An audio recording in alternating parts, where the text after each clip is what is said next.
नमस्कार, मैं हूं चंचल रावत और आप देख रहे हैं न्यूज़ 18 का डिजिटल प्लेटफॉर्म। मिडिल ईस्ट में चल रही जंग अब सिर्फ एक क्षेत्र तक सीमित नहीं रही है, बल्कि इसका असर पूरी दुनिया पर दिखने लगा है। तेल संकट पर इसका असर सबसे ज़्यादा दिख रहा है। अगर हालात ऐसे ही बिगड़ते रहे तो दुनिया भर में पेट्रोल, डीजल महंगा हो सकता है और अर्थव्यवस्था पर भी भारी असर पड़ सकता है। इसी बीच एक बड़ी रिपोर्ट सामने आई है।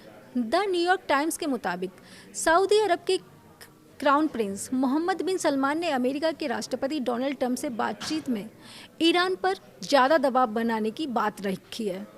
रिपोर्ट्स में दावा किया गया है कि प्रिंस का मानना है यह जंग मिडिल ईस्ट का नक्शा बदलने का मौका हो सकता है। उनका कहना है कि ईरान खाड़ी देशों के लिए सबसे बड़ा खतरा है और इस समस्या का हल सख्त कदम उठाकर ही निकलेगा। वहीं दूसरी तरफ इजराइल के प्रधानमंत्री नेतन्याहू भी ईरान को सबसे बड़ा खतरा मानते हैं और लगातार कार्रवाई की बात कर रहे हैं। हालांकि जानकारों का कहना है कि सऊदी अरब और इजराइल की चिंताएं अलग अलग हैं।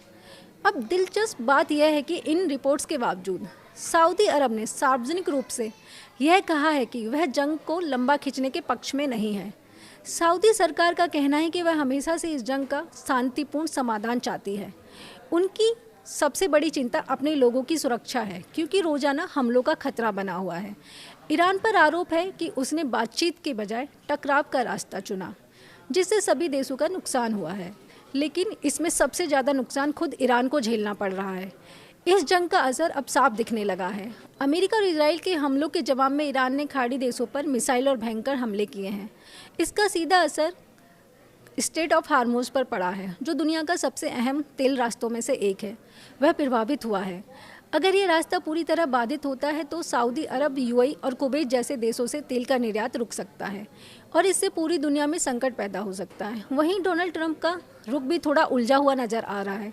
कभी वह तनाव कम करने की बात करते हैं तो कभी सख्त कार्रवाई के संकेत देते हैं। रिपोर्ट्स के अनुसार मोहम्मद बिन सलमान ने ईरान की ऊर्जा ठिकानों को निशाना बनाने और यहाँ तक कि ज़मीन पर कार्रवाई करने का भी सुझाव दिया है, ताकि ईरान की सरकार पर दबाव बनाया जा सके। मिडिल ईस्ट की यह जंग अब सिर्फ दो देशों की लड़ाई नहीं, बल्कि पूरी दुनिया की अर्थव्यवस्था और शांति को प्रभावित कर सकती है। आने वाले दिनों में ये देखना बेहद महत्वपूर्ण होगा, क्या देश बातचीत से समाधान निकालते हैं या फिर यह संघर्ष और भी ज़्यादा खतरनाक रूप ले सकता है।